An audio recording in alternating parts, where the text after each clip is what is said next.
Boa noite, todos os participantes.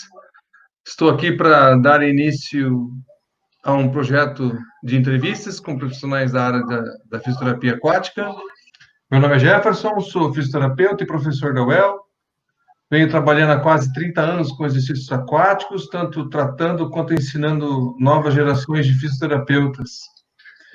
Quero dar um alô aos meus alunos do grupo de pesquisa, a professora Lígia Fati Carvalho, a professora Eliane Berati, também da UEL, os alunos da minha universidade e de todas as universidades e faculdades, amigos, profissionais do Brasil, das associações, em especial a FB, a ABFA e aos entusiastas da área. No backstage, teremos a fisioterapeuta Carla Silva organizando as perguntas e me auxiliando.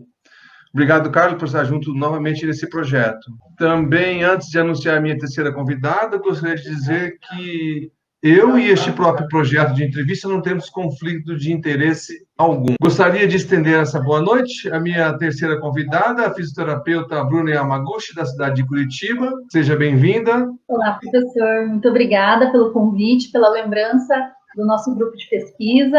Muito obrigado por aceitar o convite, Bruna. Antes de começarmos, gostaria de esclarecer as pessoas que nos assistem sobre o formato da nossa entrevista. Teremos primeiro 15 minutos introdutórios, 10 minutos para apresentação de um caso, com apenas 5 slides, 5 em 10, 15 minutos, depois de 15 minutos para debatermos o caso escolhido, e após responderemos algumas perguntas, e por fim, os participantes serão convidados a responder um feedback interativo com o programa Mentimeter. Então, não saia daí. Gostaria de começar perguntando para você, né? Você é paranaense mesmo? Sou paranaense, sou do interior do Paraná, da cidade de São Mateus do Sul. São Mateus do Sul. Isso. Muito legal. E nunca saiu do Paraná, sempre ficou no Paraná? Eu morei fora, né? Eu morei fora 2 anos e 9 meses, mas no Brasil sempre morei no Paraná. Onde você morou? Eu morei no Japão, eu sou descendente de japoneses, então eu aproveitei essa herança aí para poder trabalhar mesmo, né? Fazer um dinheirinho. Você, quando que decidiu que queria ser fisioterapeuta? Você entra no curso de fisioterapia em 2009 na Universidade Federal, mas qual que foi a motivação que você teve para entrar? Bom, eu sempre quis ser fisioterapeuta. Inclusive, essa minha viagem, essa mudança para fora do Brasil tem relação direta com a fisioterapia.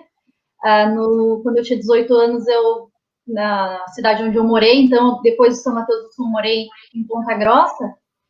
E aqui em Curitiba, na época, também não tinha fisioterapia em universidade pública. Em Ponta Grossa também estava começando, mas ainda não tinha o curso de fisioterapia, e toda a vida eu dizia que eu queria ser fisioterapeuta. Depois de ingressar na universidade, eu até fiquei ansiosa. Eu falei, puxa vida, toda a vida eu falei que queria ser fisioterapeuta. Se não for isso, eu não tenho mais nada na minha vida. Então, devido a essa condição, né, de fazer o curso de fisioterapia, eu precisava levantar alguma ajuda financeira para o meu pai e para minha mãe terem condições de me manter fora de casa, né? Eles moravam em Ponta Grossa, então teriam que me manter em Curitiba e pagar uma universidade, o que na época era bastante pesado. Então, foi aí que eu fui para fora do Brasil e voltei exatamente para fazer o curso de fisioterapia, para fazer o vestibular, que veio abrir até, né? Depois desse período, veio abrir na Universidade Federal do Paraná, no setor litoral, que foi onde eu me formei. São Mateus do Sul, e até onde você estudou é bem próximo? A gente morou em São Mateus do Sul durante toda a minha infância, até 14 anos. Depois a gente se mudou para Ponta Grossa para os meus irmãos poderem fazer faculdade. Aí o meu pai já estava aposentado, então tinha condições de mudar a família toda. E nesse período é que eu fui morar fora e fui também, né? Voltei para o Brasil. No que eu voltei para o Brasil, meus pais se mudaram aqui para Curitiba também, né? Fica mais perto, então, do litoral para cá é um pulinho. Conseguia ver eles bastante. Ah, legal. Então, em 2009 você entra na Universidade Federal do Paraná. Como é que foi você chegar até a fisioterapia aquática ou se encantar com os exercícios aquáticos? Bom, também já tive uma experiência prévia na natação, né, em piscina.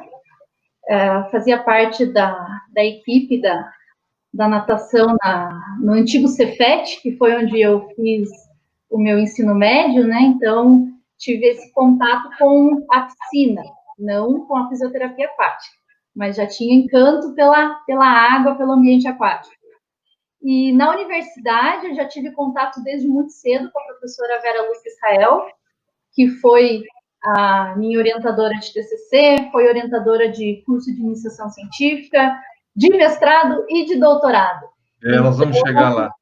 É, então, eu tive contato com ela e conversando com ela, a gente desenvolveu, inclusive, o meu TCC com fisioterapia aquática, anteriormente, né, a disciplina de fisioterapia aquática, então eu já tinha esse encanto prévio e na disciplina foi uma paixão. Então, o pontapé inicial aí foi com a professora Vera te apresentando as possibilidades que o exercício aquático te dá para levar seu paciente para a água, é isso? Perfeitamente, foi encantador. Seu TCC foi sobre encefalopatia? Foi com crianças com paralisia cerebral, encefalopatia. Nós trabalhamos na época com a postura do paciente quadriplégico sentado. Então, como a gente tem essas crianças com a quadriplegia, eles desenvolvem muita escoliose, né? Eles têm um pouco controle motor, pouca oportunidade, né, de manutenção aí de postura. Trabalhamos, inclusive, essa população que foi a da minha pesquisa, eles são institucionalizados, então reduz ainda mais a oportunidade deles de vivenciarem outras posturas e permanecem muito tempo na cadeira de rodas, e isso favorece essa presença da escoliose. Então, a questão da postura foi o foco do nosso estudo na época. Foram uma série de casos, né, que a gente conseguiu fazer juntamente com o Pequeno Cotolengo do Paraná e, é claro, com a professora Vera. Isso aí, muito bom. Então, em linhas gerais, você foi introduzido o curso de fisioterapia aquática pela professora Vera, e dentro do curso, o que mais? Você teve mais alguma outra influência? Ou você teve cursos fora, dentro do curso, dentro do próprio graduação? E como é que você começou a querer, de fato, a trabalhar com isso? Na época eu era encantada com crianças, então eu queria trabalhar com crianças. Foi mais através da disciplina e do contato com a professora Vera nas diversas pesquisas que a gente fazia. Até então, a nossa iniciação científica que eu comentei que participava, não era com fisioterapia aquática, mas era com crianças típicas, né, crianças de creche. E foi esse viés que me levou a pensar, puxa vida, eu conheço a criança típica, né, no seu desenvolvimento neuropsicomotor. Uhum. E aquelas crianças com algum tipo de patologia, né, com algum tipo de diagnóstico neurológico, como que funciona? E a fisioterapia aquática entrou como uma forma de intervenção que parecia muito promissora mesmo para esses pacientes com mais limitação. Dentro da graduação, eu tive a disciplina, que atualmente, né, como o curso agora encontra-se em Curitiba, atualmente ele é estendido tanto para a disciplina formal, né, do currículo, quanto para uma disciplina optativa, que também é voltada para as terapias no ambiente aquático. Então, atualmente, eles têm mais oportunidade ainda para conhecer espaços terapêuticos, aí, utilizando a água como um meio. 2013, você termina a graduação e 2020 você termina o seu doutorado, não é? Como foi essa passagem do mestrado para o doutorado? E aí depois agora depois a gente vai conversar sobre o doutorado. Certo.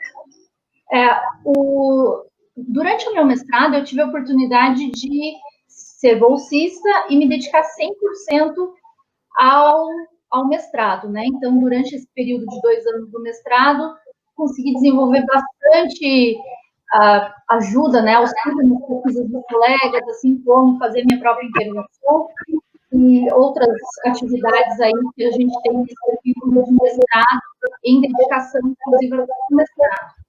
Entre o mestrado e o doutorado, eu tive apenas 6 meses de diferença de tempo. Foi um intervalo bem curto, mas nesse intervalo eu já estava trabalhando no município, né? Eu sou funcionária pública, então eu fiz todo o meu doutorado enquanto servidora pública, conciliando com os estudos.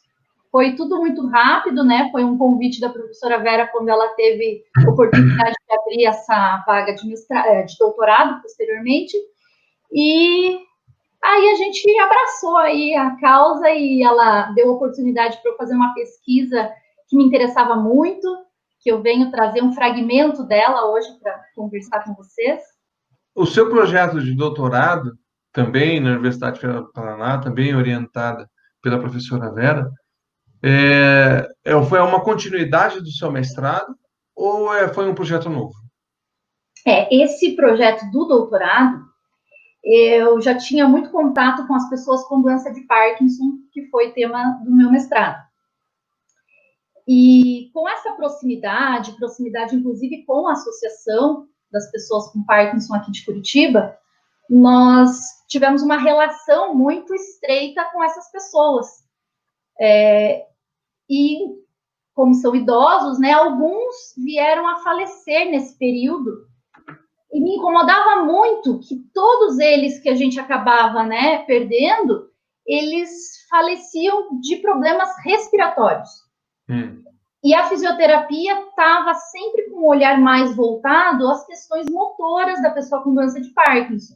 Então, hoje, quando você abre uma base de dados e vai buscar sobre a fisioterapia na pessoa com doença de Parkinson, a gente tem muito volume sobre a parte motora, que é, claro, as principais queixas desses pacientes, mas já tem alguma abertura para as questões não motoras, que a gente chama, e alguma coisa sobre a questão respiratória. Porém, na fisioterapia, como intervenção, ainda está bem limitado.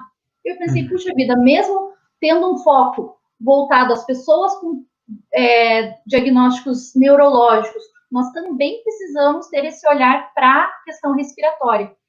E achei que a piscina seria um meio excelente para buscar a união dessas questões motoras com os desfechos respiratórios nessa população.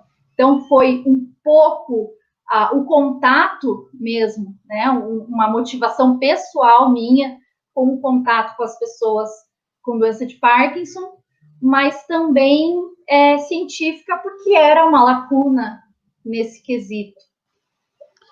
E vocês fizeram uma parceria com uma associação de Curitiba ou chamavam os pacientes assim, aleatório, assim, ou fizeram propaganda para os pacientes?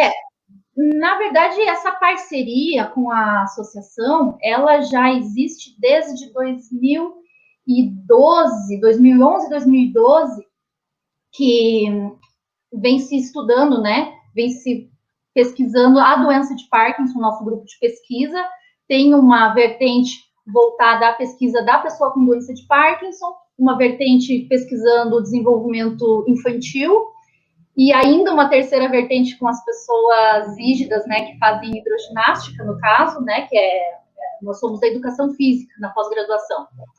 Então, a gente já tem essa parceria firmada há muitos anos e uma continuidade na questão da terapia até complementar para esses pacientes.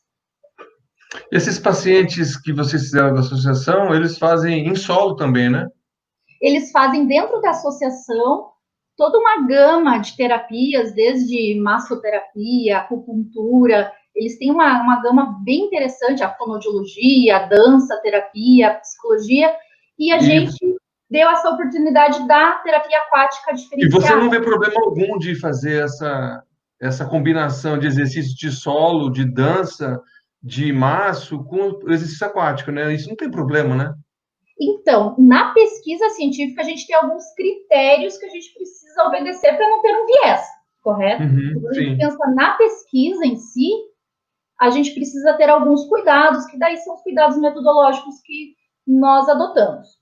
Agora, para o participante, é ótimo porque eles precisam de atividade física. Então, se por acaso ele não tem uma adesão tão grande à terapia em solo, ou é um paciente que tem muito risco de queda fora da terapia, né, na terapia em solo, ele tem um risco de queda muito grande, a fisioterapia aquática ela é mais uma oportunidade dele aderir a uma atividade física, assim como fazer as duas em conjunto também. Mas aí, na questão da pesquisa, a gente tem os critérios, é claro. Tá certo. Então agora está no momento o segundo momento nosso, que é a apresentação do caso, tá bom? Bom, como eu já havia adiantado um pouco, o tema que eu trouxe, ele é um pedaço, é um fragmento do que eu encontrei na minha pesquisa de doutorado, que são esses desfechos ventilatórios na pessoa com doença de Parkinson. Como a gente já comentou rapidamente, a pessoa com doença de Parkinson vai trazer uma limitação da questão motora, e aí a fisioterapia, ela abraça essas questões motoras e tenta manter esse paciente o mais ativo possível pelo maior período de tempo possível. Esses desfechos motores, eles são extremamente influenciados por essa perda de substância negra, né, no mesencéfalo, que faz com que esse controle aí dos núcleos da base não ocorram da melhor forma possível. Porém, as questões não motoras, sobretudo os desfechos ventilatórios, que no nosso estudo nós tratamos como sendo um desfecho não motor, eles apresentam como primeira causa de morte na pessoa com doença de Parkinson.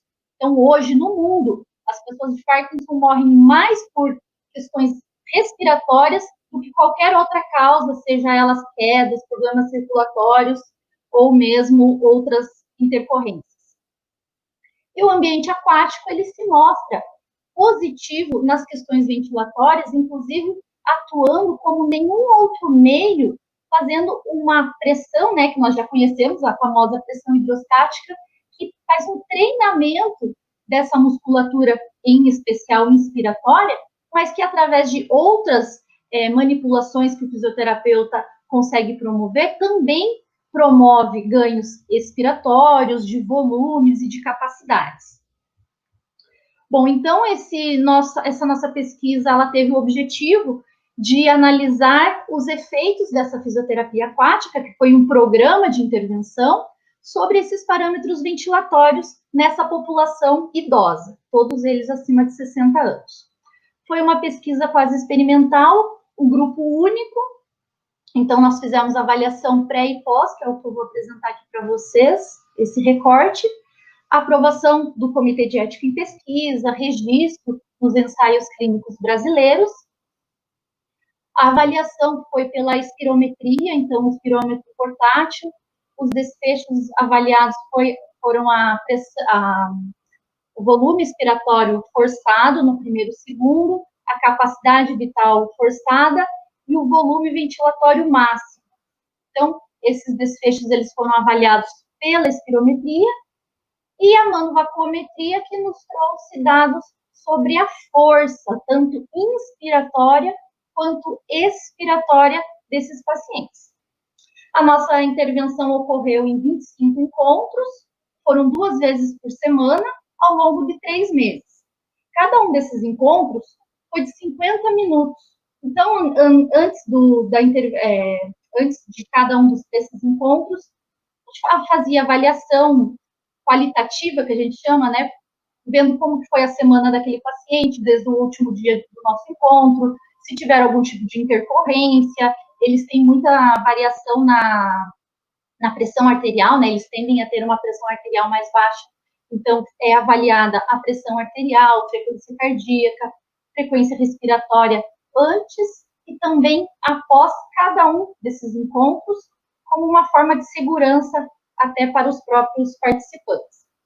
Todos aqueles que necessitavam de auxílio para a troca, então, o familiar, né, podia participar desse momento, auxiliando na troca, e também tínhamos o auxílio aí de uma iniciação científica, que a professora Vera mantém nesse domínio, que também auxilia nesses deslocamentos e nessa segurança ao redor da piscina e também alguma segurança dentro da piscina, como a gente vai ver a seguir. Então, a intervenção,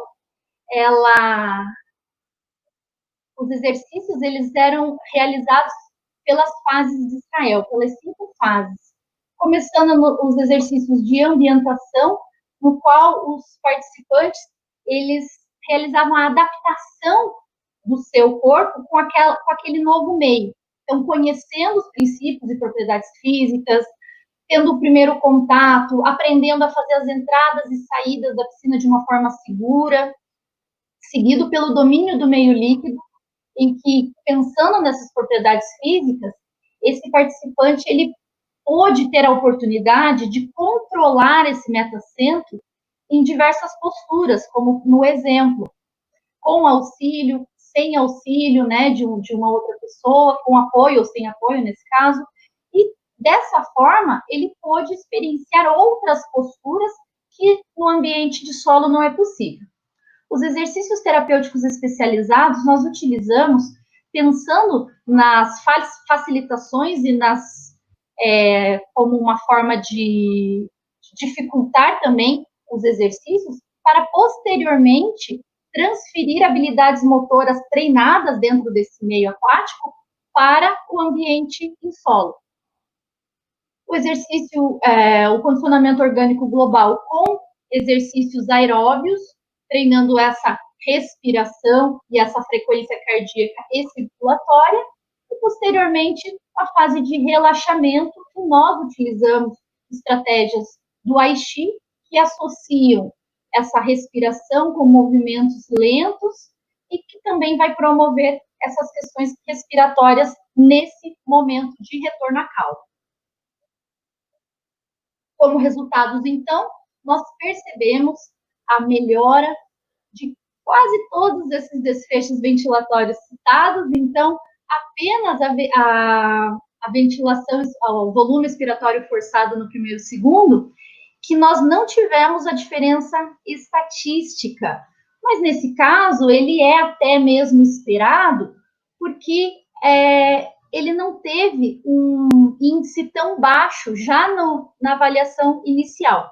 Desculpe, eu esqueci de comentar, né? Foram, então, 13 participantes que fizeram parte dessa pesquisa. Como eu havia comentado, eles eram idosos. E tanto a pressão inspiratória, que foi um dos dados que nós mais encontramos com limitação nessa pesquisa, todos os 13 participantes encontravam-se com a força inspiratória mais baixa do que o esperado, assim como a força expiratória também tinham a maioria dos participantes abaixo do esperado.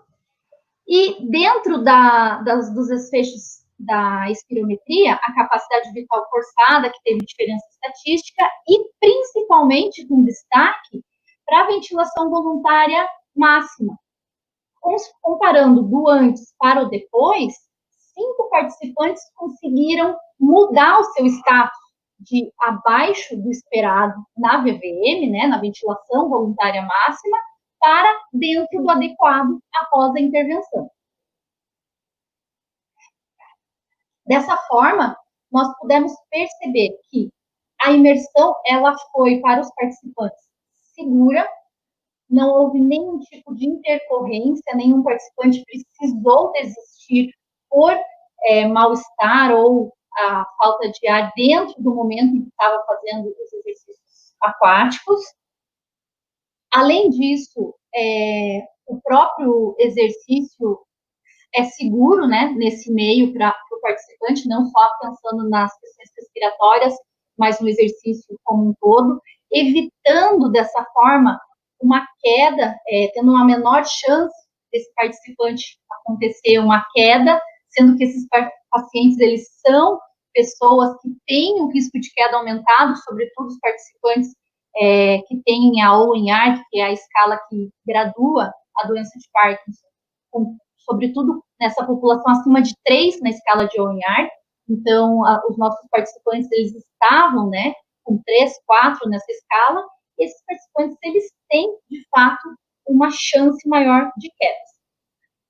E, como conclusão, então, esse programa de intervenção, ele foi capaz de incrementar tanto a força inspiratória quanto expiratória, além da capacidade vital forçada e do volume ventilatório máximo nesses participantes.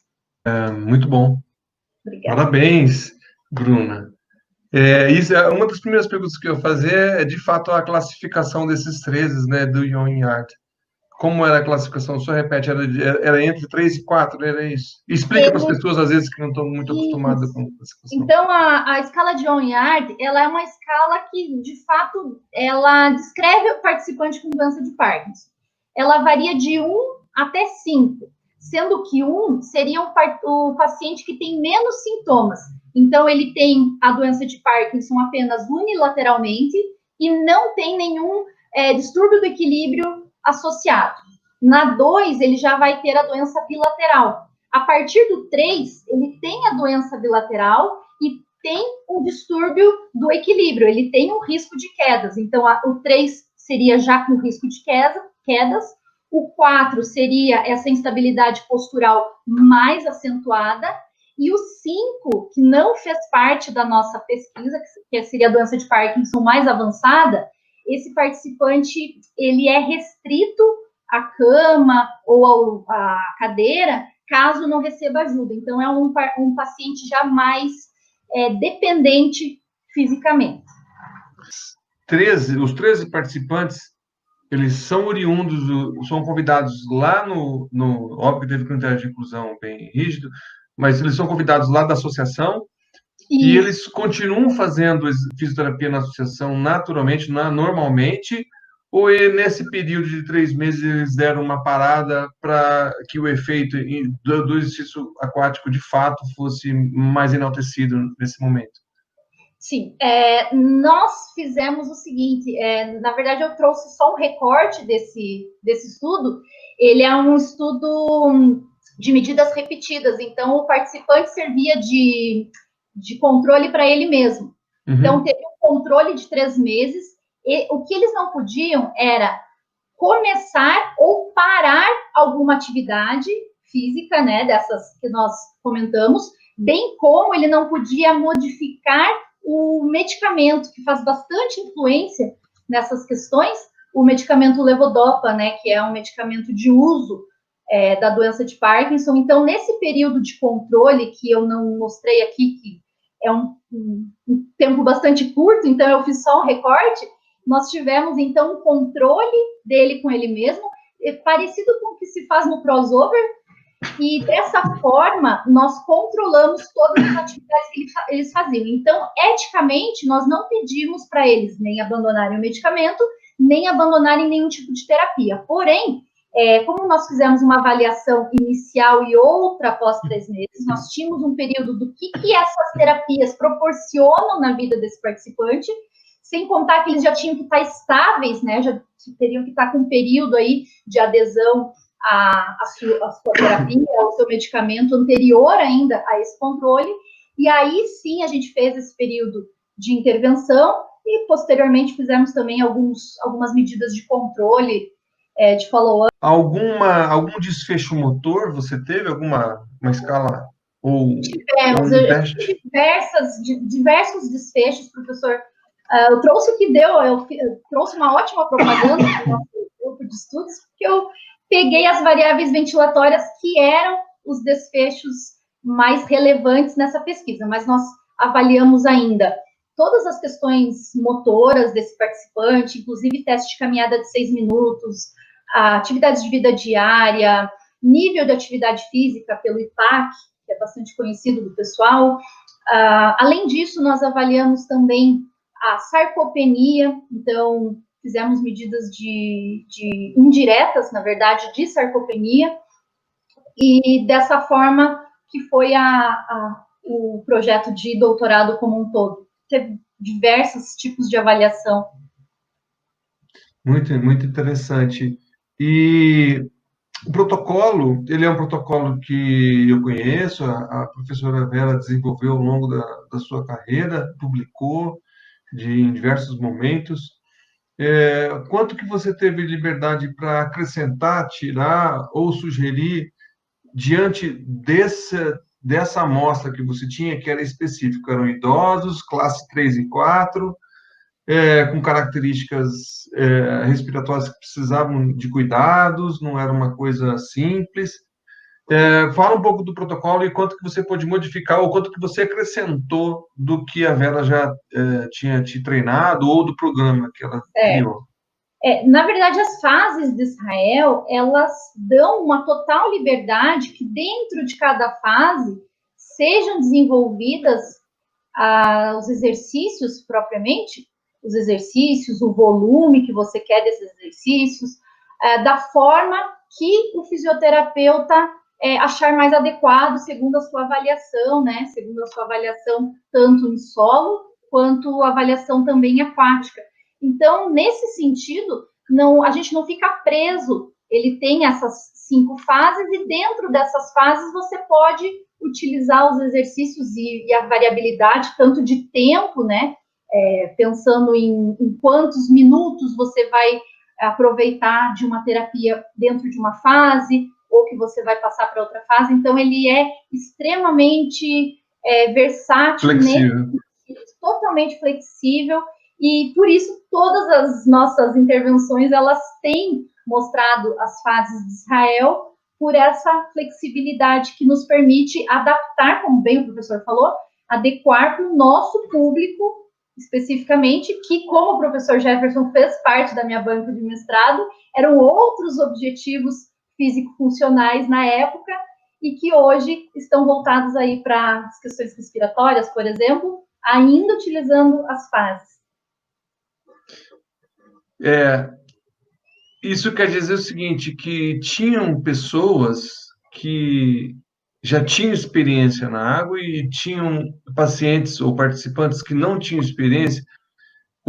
Então, como que era isso? E se o atendimento era em grupo? Pelos vídeos parece que eram todos em grupo ou tinha alguma coisa individualizada? Sim. Eu acabei não falando ali, mas para controle individual foi utilizado a escala de Borg. Então, os exercícios eram em grupo, sim. E dentro desse grupo, então, tinha aqueles alunos da iniciação científica que auxiliavam aí, coletando, né, com a escala de Borg, o esforço percebido individual, nesse caso aí, individualmente, em especial quando a gente estava tratando dos exercícios aeróbios.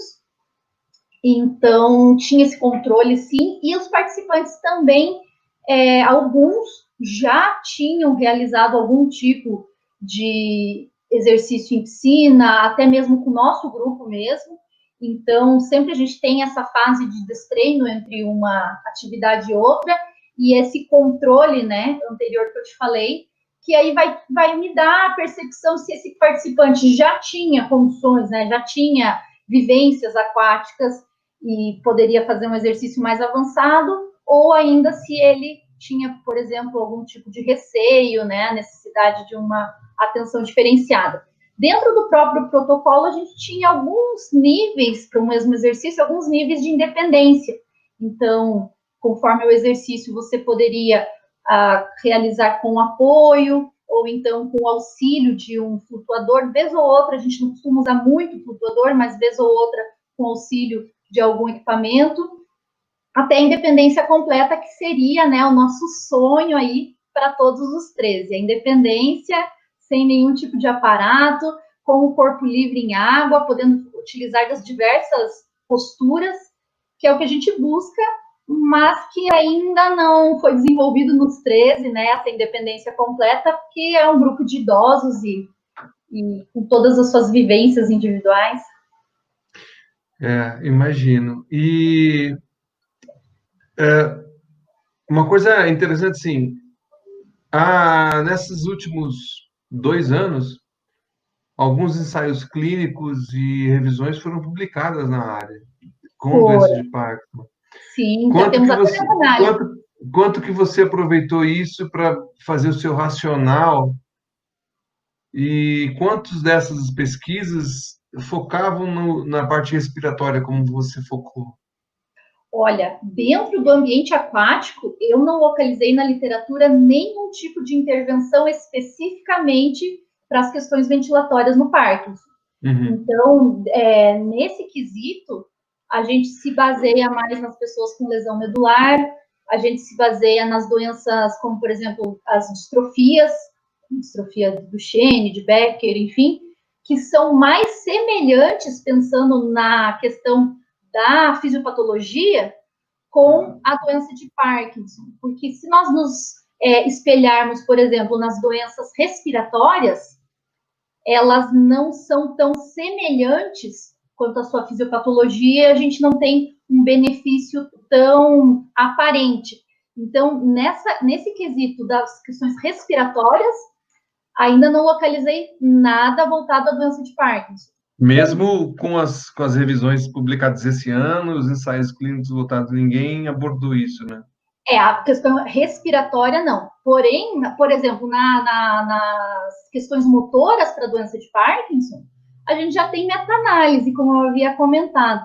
Então, a gente já tem meta-análise indicando que a fisioterapia aquática tem trazido na avaliação o PDRS, parte motora, né, que é a mais utilizada aí para ver essas questões na doença de Parkinson, já nós temos aí o a favor da terapia, né, do que o controle ou sem nenhum tipo de intervenção, nós já temos esse quesito a favor.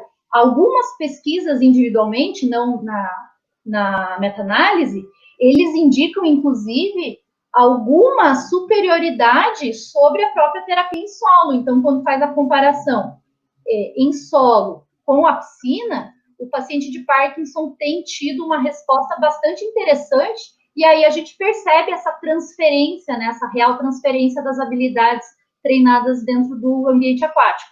Isso, então, como eu havia falado, bastante forte para as questões motoras, atividade de vida diária, questões mais aeróbias. Como o pessoal da CD chama de transferência positiva, né? O que eles conquistam como habilidades dentro d'água para serem utilizadas, o que interessa para a gente, né? Que as habilidades Exatamente. motoras sirvam para isso. E uma coisa interessante que você focou na parte respiratória, eu quero acreditar que esses 13 foram bem beneficiados devido a essa pandemia, né? São fatores de risco e, pelo menos, treinados respiratoriamente, eles foram, né? Você tem contato com eles de alguma forma? Como que é? Alguns, sim, acaba que eles já são super tecnológicos, eles têm WhatsApp, então de vez em quando eles mandam informação, pergunta como é que tá, então a gente tem algum contato, até mesmo pelas mídias sociais a gente acaba tendo algum contato. Até agora não soube de nenhuma intercorrência aí quanto à Covid, graças, e esperamos aí que continue assim. Abrir as perguntas, eu vou chamar a Carla agora e a Carla vai começar a fazer as perguntas aqui. Leia as perguntas, por favor. Olá, boa noite, Bruna, boa noite, Jeff. Na verdade, queria fazer as minhas perguntas primeiro. Nossa, que egoísta! Bruna, eu queria perguntar para você qual, assim, deu para perceber bem a sua paixão, como o Adriano já tinha comentado ali nos comentários feito ali, mas qual, assim, o principal motivo que você leva os seus pacientes com Parkinson para a água? Bom, eu acho que entre os principais motivos, o que eu destaquei da questão das quedas, né, do risco de quedas, dentro da doença de Parkinson e outras aí que o pessoal pode extrapolar, que tenham esse risco, pensando que essa pessoa, ela precisa estar fisicamente ativa, independente da doença, ou como nós, né, que não temos um diagnóstico fechado, e que precisamos estar fisicamente ativos, atingir um nível, né, de atividade física semanal, esse participante ele tem uma liberdade nesse ambiente maior para que até atinja propriamente esses níveis de atividade para torná-lo fisicamente ativo e, posteriormente, os benefícios para, né, pelo menos tentar mantê-lo fisicamente ativo pela própria doença de Parkinson. Eu acredito que isso, e a piscina, ela é incrível. Esses pacientes, eles têm a característica da rigidez, e às vezes essa rigidez, ela muito mais do que um sintoma, né, que nós vamos conseguir perceber, ele traz um desconforto, né, ele traz uma queixa desse participante. Então, a rigidez também, a gente percebe que eles dormem melhor, se movem melhor, né, tem uma dissociação de cintura melhor para fazer as atividades do dia a dia, como um relato que eu não consigo esquecer, que o participante falou que hoje ele faz a higiene dele no banheiro melhor do que ele fazia anteriormente, porque ele era um bloco, ele era rígido. Então, eu acho, quando o paciente vem e fala, olha, mudou a minha vivência, né, o meu dia a dia, isso é fantástico. E eu tenho muito, assim, que a piscina, ela tem esse potencial inegável. E uma outra pergunta que eu tenho é em relação ao maior desafio ou a maior dificuldade de levar um parkinsoniano para a água, seja dentro das limitações funcionais ou do próprio meio, talvez. Certo. Aí eu vou falar bem individual, né, do nosso grupo de pesquisa. Uma das nossas dificuldades é que a universidade, ela não tem uma piscina terapêutica própria. Então, é uma questão aí de conseguir umas parcerias, né, porque até porque a universidade também não consegue nem alugar esses locais para as pesquisas. Então, esse é um limitador nosso, dos pesquisadores. E em relação à população, eles têm uma dificuldade de acesso propriamente, uma dificuldade de transporte, por exemplo. Muitas vezes o filho tem carro, mas a gente, como, né, eu falei, a gente faz esse empréstimo, é horário comercial, e nem todo filho, ou nora, ou que seja o que for, consegue se dispor a levar esse participante, ou eles não têm condições de se locomover com ônibus, ou tem segurança em se locomover com ônibus. Tem a questão, né, dos Uber da vida, que também, né, às vezes não é possível que a gente consiga bancar isso para eles, e aí a gente tem essa dificuldade na locomoção, eu acredito que muito mais externa do que ali no ambiente mesmo, né? Dentro daquela área ao redor da piscina, que é uma área de risco de quedas, a gente tem muito mais controle, muito mais condições de manejar do que da casa até o local de terapia. Então, seria esses dois pontos. Um ponto que é do participante e um que é da nossa parte como pesquisador. Então, parabéns duplamente, porque a gente sabe como é difícil, mas isso não é mais a realidade do nosso grupo de pesquisa. Mas parabéns, então, pela dupla tarefa aí, que combina certinho com o Parkinson, né? Dupla tarefa. Agora eu vou começar com o comentário, a pergunta da Carla. Qual foi o nível de imersão que foi utilizado, a altura da lâmina, né? Sim, essa piscina, ela era de profundidade de 1,20 m. Então, individualmente, ela tinha essa variação. Quando o exercício, por exemplo, era de respiração, a gente pedia para que ele se posicionasse, né, às vezes com o membro inferior mais afastado, para todos ficarem no mesmo nível, numa mesma altura. Contudo, outros tipos de atividade acabavam tendo essa diferença individual pela altura do participante, mas a altura da piscina é 1,20 m. Ok. Aí a Dielise perguntou, pediu para você explicar sobre a avaliação aquática dos participantes. Sim. Então, nas nossas pesquisas, além de toda a gama de avaliações em solo, que a gente já comentou brevemente com o professor Jefferson, a gente utiliza a AFAS, que é mais uma falando sobre avaliação, que é uma avaliação também desenvolvida pela professora Vera, para verificar o nível de independência e o nível de habilidade motora dentro do ambiente aquático. Isso facilita, proporciona que a gente desenhe essa intervenção, esse protocolo, né, esse programa de intervenção, de uma forma que consiga abranger aquele participante que tenha um pouco mais de receio, até aquele que tenha uma experiência anterior na água. Isso é extremamente relevante, pensando que se eu quero colocar esse paciente, por exemplo, em decúbito lateral, né, em flutuação em decúbito lateral, a gente sabe que precisa de um controle corporal ali imenso. Então, eu vou ver se eu preciso de um apoio externo, de uma pessoa mesmo dando esse apoio. Se eu preciso apenas de um flutuador que é um apoio menos estável, né, mais instável, como, por exemplo, lá os macarrão aquático. Ou ainda, eu não preciso disso, eu não preciso de um apoio externo. Ou ainda, um flutuador mais distante ou mais próximo. Eu posso fazer essa graduação, só que para eu fazer essa graduação, eu preciso saber em que nível que ele se encontra inicialmente. E, além disso, a gente utiliza essa avaliação até para verificar se o ganho dele, como o professor já tinha comentado, as outras terapias, será que ele desenvolveu dentro da água? Será que ele mudou a habilidade motora dele? Tanto em número de habilidades que ele é capaz de fazer, quanto qualitativamente na independência que ele tem para realizar essas.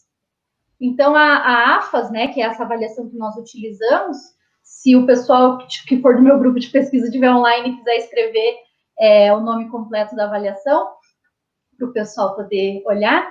Então, a AFAS, tanto para as pessoas com Parkinson, que nós estamos utilizando agora mais recentemente, quanto para a população que ele foi desenvolvido, que são as pessoas com lesão medular, as pessoas com distrofia muscular, ela proporciona essa visão do paciente dentro do ambiente aquático. Entendi. E é tipo com posturas, como se fosse testando a função. Com habilidade. Né? Isso. Ok, com habilidade, sim, com uma tarefa. Isso, exato. Deixa eu ver se tem mais alguma. Acho que a última foi a que o Jefferson colocou sobre a da Tainá, né? Que falar sobre avaliação, acho que parece que entrou uma da Carla Fettini. Ela pergunta se a avaliação aquática que vocês usaram, ela é validada.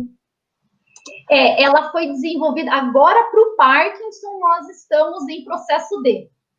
Tá? Uhum. Agora, nesse momento, após a minha defesa, eu, conjuntamente, inclusive, com o Adriano, que escreveu aí para a gente, estamos nesse processo da validação para o participante com doença de Parkinson.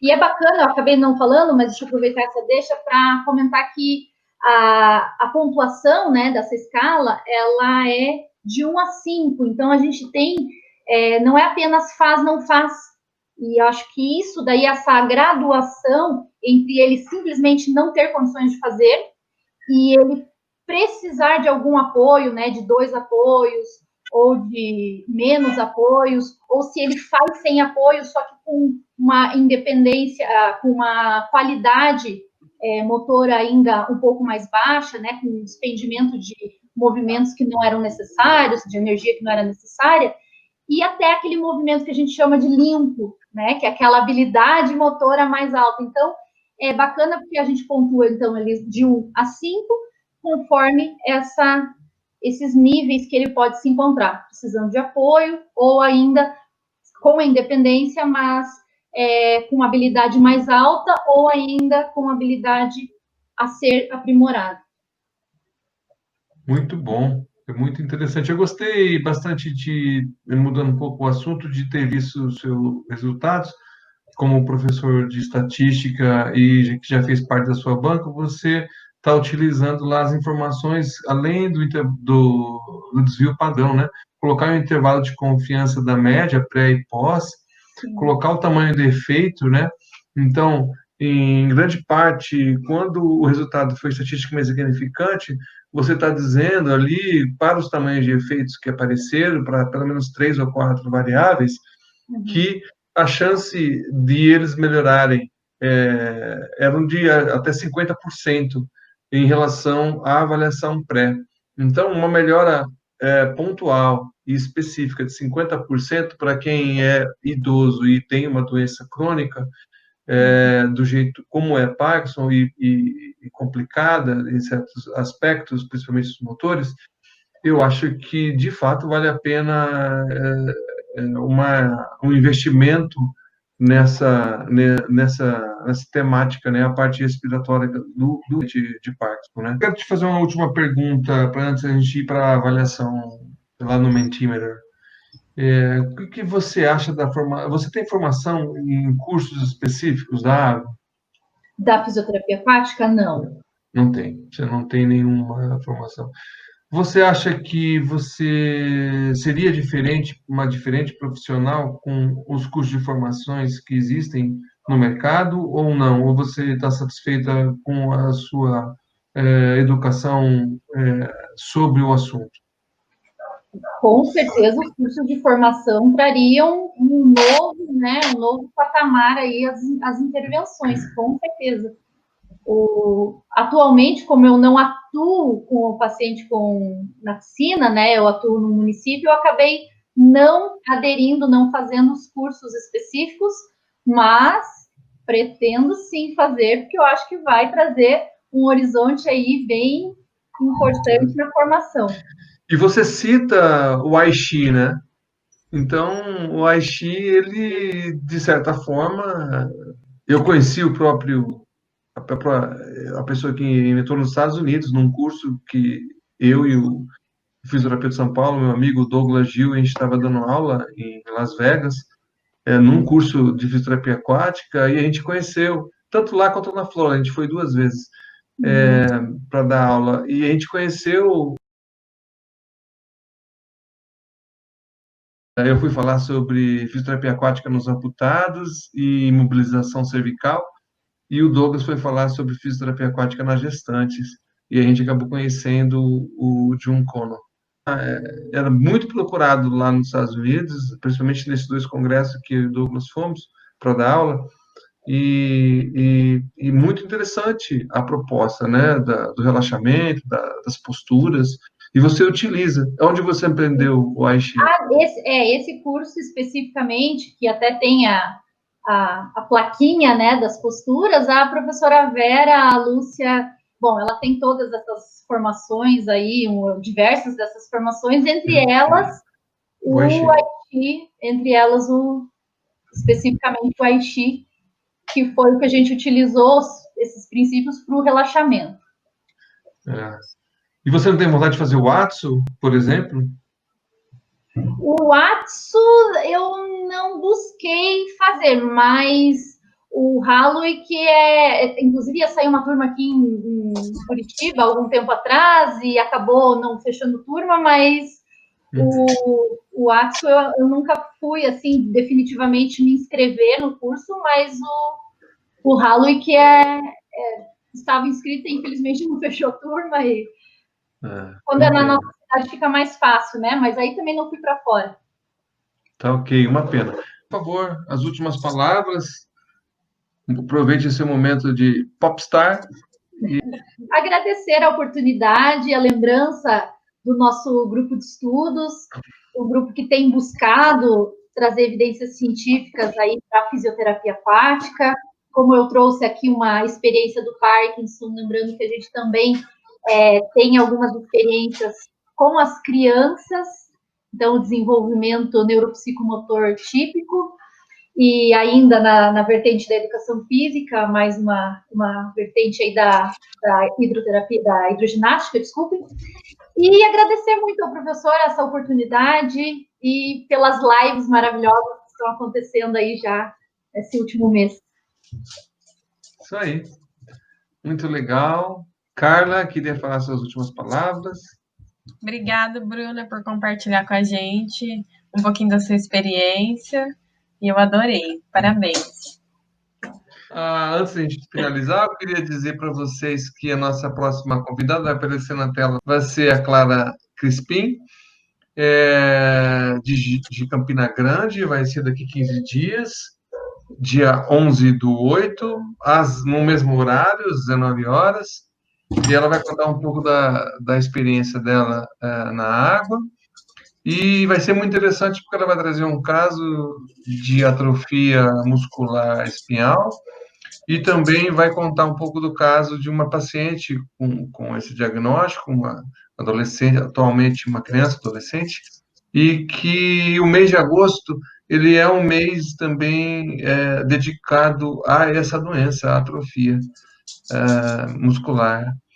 E ela talvez traga algumas experiências também das mães, das associações que representam essa doença no país. Então, vai ser bem legal o bate-papo.